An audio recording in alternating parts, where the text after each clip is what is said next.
तो दोस्तों Jofra Archer second test match नहीं खेल रहा। पहले ये खबरें आ रही थी कि उसने टीम को ज्वाइन कर लिया है, लेकिन अब ये न्यूज है कि Jofra Archer second test match नहीं खेल रहा। उसकी कुछ पर्सनल जो है वो प्रॉब्लम्स है जिनको उसने टेक केयर करनी है, तो जिसकी वजह से जॉफर आर्चर नहीं खेल रहा।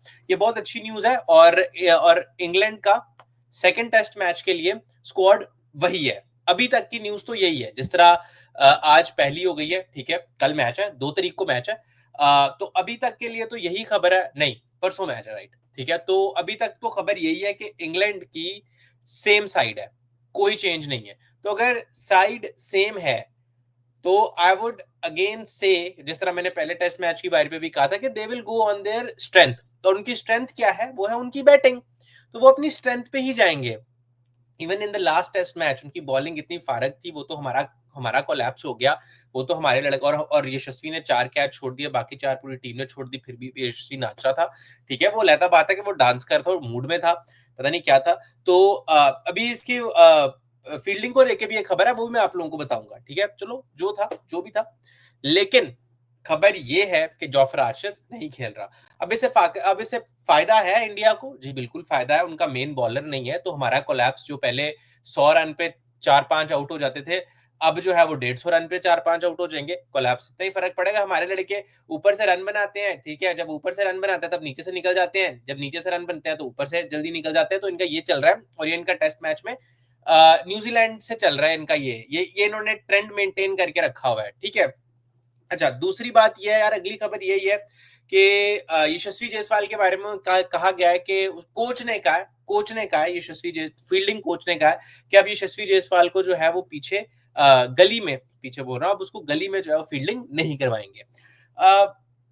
देखो यार, वो कैच तो छोड़ रहा है, उसने ऑस्ट्रेलिया में भी कैच छोड़े थे, यहाँ पे भी छोड़ रहा है। ठीक है, तो जस्ट उसका कॉन्फिडेंस ना ब्रेक हो, उसको थोड़ी सी, जैसे कहते हैं ना, एक एक अगर ब्रेक मिल रहा है उसको, तो just to preserve his confidence, ठीक है, तो उसको कहीं और फील्डिंग करा लो यार। ठीक है, हालांकि जो उसने एक कैच छोड़ा था, एक कैच तो उसने बाउंड्री के पास छोड़ा था। ठीक है, तो ये भी मुझे स्टेटमेंट समझ में नहीं आई है। उन्होंने कहा था कि हम इसका कॉन्फिडेंस मेंटेन करने के लिए इसको इसकी फील्डिंग पोजीशन चेंज कर देंगे, लेकिन अगर कॉन्फिडेंस ही मेंटेन करना है, तो अगर कॉन्फिडेंस ही उसका ब्रेक नहीं करना है, तो आप उसको सेम ही जगह पे रखें। ठीक है, तो आई थिंक यार, मैं ये नहीं कह रहा कि कैच क्यों छूटा उसे, कैच छूट जाते हैं। मैं ये नहीं कह रहा कैच नहीं छूटते किसी से। मैं ये कह रहा हूं कि 4 कैच नहीं छूटने चाहिए ना यार, 4 कैच नहीं छूटने चाहिए। 8 कैच छोड़ने का मतलब है कि आप मैच छोड़ रहे हो। ठीक है, तो ये सीन है। तो यशस्वी की जो है वो फील्डिंग पोजीशन जो है अब चेंज होने लगी है। अच्छा यार, प्लेइंग 11, इंडिया की प्लेइंग 11 को लेके वही जिसे कहते हैं ना, वही हर बार की बात है। ये इंग्लैंड अपनी टीम जिसे कहते हैं वो पहले पहले अनाउंस कर देती है। मुझे तो कभी कभी लगता है कि उनको सीरीज से पहले पता होता है कि पांचों के पांचों टेस्ट मैच में हमने कौन से प्लेयर खिलाने हैं। मैं सीरियसली कह रहा हूँ आप लोगों को। ठीक है, हमारे टॉस से पहले पता लग रहा होता है कि शुभमन गिल टॉस करने जा रहा है। ठीक है, तो पता लगे कि भाई गौती कह रहा है कि अच्छा इसको नहीं, इसको खिला लो।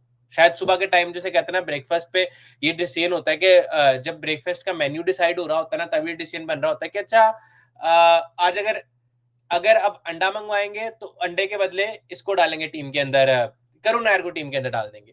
नहीं, खाना अच्छा नहीं था, इसीलिए आज करुण नायर को रहने देते हैं, आज मूड नहीं है, आज अर्शदीप को डेब्यू करवा लेते हैं। ये मुझे इस तरह का इनका सीन लगता है। इस तरह का मुझे इनका सीन लगता है कि यार आज आज दिल नहीं कर रहा, आज दिल नहीं कर रहा। आज देखते हैं आकाशदीप कैसी बॉलिंग करता है, आकाशदीप को डाल दिया। ठीक है, अच्छा यार, इंडिया से सारे आए हुए हैं, सारे चले जाते हैं, हर्षित राणा को यहीं पे रख लेते हैं। वो हर्षित राणा अच्छा है, उसको यहीं पे रख लेते हैं। तो इस तरह हो रहा है यार, इस तरह हो रहा है टीम के साथ। ठीक है, मैं क्रिटिसाइज नहीं कर रहा गौतम गंभीर को, बट मैं ये बात कर रहा हूं कि यार 2 दिन में आपने ऐसा क्या कर लेना है? चलो, 1 दिन में आपने ऐसा क्या कर लेना? अगर दूसरी साइड अपनी स्क्वाड अनाउंस करिए तो आप भी कर दो। बट ठीक है यार, गौतम नोज बेटर क्या सीन है। तो अभी यार ये स्पेकुलेशन ही है। कुछ न्यूज रिपोर्ट्स ये कह रही है कि वॉशिंगटन खेलेगा, कुछ न्यूज रिपोर्ट्स ये कह रही है कुलदीप खेलेगा। आप वीडियो फुटेजेस निकाल के देखो प्रैक्टिस की, तो कुलदीप ने अच्छे खासे प्रैक्टिस सेशंस लगाए। I am not gonna lie, Kuldeep ने अच्छे खासे सेशन लगाए, नई गेंद के साथ, पुरानी गेंद के साथ। उसने प्रॉपर सेशंस लगाया। तो अगर मैं उस थ्योरी को यहाँ पर इंप्लीमेंट करूं तो मैं ये बात मान के चलूंगा कि खेलेगा, कुलदीप खेलेगा। लेकिन अगर आप वॉशिंगटन को खिला रहे हो तो वॉशिंगटन फिर किसकी जगह खेलेगा? क्या आप जडेजा को बिठाओगे बाहर? ऑल्दो मैंने देखा नहीं है जडेजा बैठता हुआ, मैंने न्यूजीलैंड ऑस्ट्रेलिया पे जडेजा बैठता हुआ नहीं देखा, और मुझे नहीं लगता कि जडेजा बैठेगा। पर भाई गौतम गंभीर है भाई, कुछ भी कर सकता है। गौतम गंभीर गंभीर ही रहता है भाई, तो वो कर कुछ भी सकता है। जो आदमी विराट कोहली को रिटायरमेंट के विराट कोहली को रिटायरमेंट करा सकता है ना टेस्ट मैचेस से, तो वो इंसान कुछ भी कर सकता है, ठीक है? क्योंकि Virat was working hard on himself, Virat was going very hard on himself, he was working very hard. But फिर भी उसको जो है वो बस उसके साथ जो किया वो तो आप लोगों को पता है। वो रणजी तक गया यार, रणजी तक गया वो इंसान, ठीक है? वो इंसान पूरे पूरे जिसे कहते हैं ना फुल मूड में था कि यार मैं खेलूंगा, ठीक है? और खेलनी चाहिए थी ये सीरीज तो उसको। ये WTC का ये वाला फेज, जो अभी वाला फेज है जो चल गया नया वाला, ये तो विराट को खेलना चाहिए था यार। बट ठीक है यार, गौतम नोज बेटर, ठीक है? नीतीश रेड्डी खेलेगा शार्दुल की जगह। अच्छा, नीतीश रेड्डी शार्दुल की जगह खेलेगा। अगर आप ये कहते हो कि आकाशदीप खेलेगा उसकी जगह, बुमराह की जगह, बुमराह की जगह आकाशी आ गया, और इसकी जगह शार्दुल की जगह नीतीश आ गया, तो पीछे पीछे अगर आप बैटिंग चेंज करने वाली है नहीं, और मैं नहीं कहूंगा कि आप बैटिंग चेंज करो, मैं ऐसे मशवरे नहीं दूंगा कि आप बैटिंग चेंज करो। तो अगर आप बैटिंग भी चेंज नहीं कर रहे तो फिर तो आपके पास, और अगर आपने कुलदीप को खिलाना है तो फिर कौन बैठेगा? कौन बैठेगा? और सबसे मजेदार बात, इंग्लैंड अपनी स्क्वाड चेंज ही नहीं कर रहा। तो इंग्लैंड अपनी स्क्वाड नहीं चेंज कर रहा तो फिर मैं क्या मान के चलूं कि पिच कंडीशन सेम होंगी? क्योंकि अगर देखो, एक टीम अपनी स्क्वाड नहीं चेंज कर रही, ठीक है? उनके पास गिनती का एक स्पिनर है जो कि स्पिनर भी नहीं है, टुल्ला है वो, ठीक है? वो स्पिनर भी नहीं है, वो जिसे कहते हैं ना झटकू है, वो बशीरा, ठीक है? एक उन्होंने बशीरा रखा हुआ है, उसके बाद वोक्स है, टंग है, अब कार है, पता नहीं कार्स है, स्टोक्स है, पता नहीं भाई साहब, ये बेन स्टोक्स। और अब पिछले मैच में भी देख ले, बेन स्टोक्स ने बॉलिंग अच्छी की थी और क्रिस वोक्स ने अच्छी की थी। हाँ, बाकियों ने भी इन पैचेस डिसेंट बॉलिंग की थी, मैं ये नहीं कहूंगा कि बहुत बड़ी कोई तगड़ी बॉलिंग थी, लेकिन हमारे वालों ने भी कोई कसर नहीं छोड़ी। हमारे वाले भी कह रहे थे कि भाई तुमने 450, तो हमने तुम पे 450 बनाया है, तो हम भी तुम्हें इक्वल मौका देंगे, आओ बनाओ। लेकिन पहले टेस्ट मैच के पहले उसमें भी हमारी बॉलिंग डिसेंट थी, ठीक है? 475 हमने बनाया था, कुछ इस तरह का, आई थिंक 468 उन्होंने बनाया था, कुछ इस तरह का ही फर्क था, ज्यादा फर्क नहीं था, ठीक है? सेकंड टेस्ट मैच में था बेन डकेट की, फर्स्ट टेस्ट मैच की सेकंड इनिंग में बेन डकेट की बॉलिंग बहुत अच्छी थी और बैटिंग बहुत अच्छी थी, और बुमराह ने स्ट्राइक नहीं किया तो हम जीते नहीं। वहां पे बुमराह 3-4 स्ट्राइक कर देता तो हम जीत जाते। हालांकि तब भी जीत इतनी कोई वो नहीं होती कि जीत ही जाते, लेकिन तब शायद चांस बन जाता कि शायद कोई बाहर का चांस होता। और जब 80 रन रह गए थे, 100 के करीब करीब 180 रन रह गए थे, इस तरह का था, जाके देखिएगा। बुमराह ने ओवर ही नहीं किए उसके बाद। मतलब टेस्ट मैच में जब आपके पीछे, जब उनके कोई मेन बैट्समैन नहीं रह गए, उनका क्या था, रूट रह गया था, और रूट और स्टोक्स आए थे जब उन्होंने मैच आके थोड़ा बांधा था, वहां पे मैच फंस गया था, लेकिन इन्होंने आके मैच को बनाने की कोशिश की थी। उसके बाद तो नीचे बस झटका लगने की देर थी बस, लेकिन फिर भी बुमराह को बॉलिंग नहीं दी। ये आज भी ये सवाल सबके मन में है कि भाई बुमराह क्यों नहीं आया वहां पे। लेकिन अब जो एक कंडीशन है वो यही है कि यार अब कुलदीप लग तो रहा है, प्रैक्टिस हो तो नजर आ रहा है कि वो खेलेगा, लेकिन अब सवाल ये है कि वो किसकी जगह खेलेगा। मैं जहां तक गौतम गंभीर को जानता हूँ, वो बैट्समैन कभी सेक्रीफाइस नहीं करेगा। ये वही टीम है भाई जो एक एक्स्ट्रा बैट्समैन ऐड करने के चक्कर में रहते हैं, ये हमेशा ये एक्स्ट्रा बैट्समैन ऐड करने के चक्कर में रहते हैं। तो मुझे नहीं लगता कि ये बिठाएंगे, मुझे लगता है जडेजा को बिठाएंगे। हाँ, अगर जडेजा को बिठाएंगे तो वॉशिंगटन को डाल लेंगे, ठीक है? वे वॉशिंगटन बैटिंग डिसेंट करता है, अच्छी बैटिंग करता है।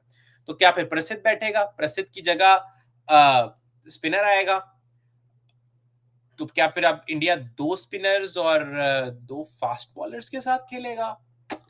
यार सवाल बहुत ज्यादा है। ये तो इन सवालों का जवाब तो मैं पिच देख के बता सकता हूँ, और अभी कुछ खास वाजिया तौर पे पिच नजर नहीं आई है कोई खास, क्योंकि पिछले टेस्ट मैच में भी कहा गया था कि हो सकता है फुल ग्रीन विकेट मिले, लेकिन ऐसा हुआ नहीं था। लेकिन अगर आप कुलदीप को खिलाने पे आते हो, यू नीड, आपको विकेट देखनी है, विकेट कैसी है, ये एक दफा विकेट देख लूंगा मैं, फिर मुझे शायद आइडिया लग जाएगा कि क्या हो सकता है। लेकिन अभी जो मैं अंदाजा दे रहा हूं आपको एनालिसिस, वो ये है कि प्रैक्टिस कौन कौन कर रहा है। अब प्रैक्टिस इस वक्त कुलदीप यादव दबा के कर रहा है, तो मैं ये अंदाजा मान के चलूंगा कुलदीप यादव खेलेगा। लेकिन दूसरी तरफ इंग्लैंड ये कह रहा है कि भाई हम सेम स्क्वाड के साथ जा रहे हैं, तो अगर वो सेम स्क्वाड के साथ जा रहे हैं तो फिर मैं ये मान के चल रहा हूं उनके जो ये जिस तरीके से मैं एनालिसिस दे सोचता हूं, क्योंकि चीजें भी क्लियर नहीं है, तो मैं तो ये मान के चल रहा हूं कि प्रॉपर बैटिंग ट्रैक होगा।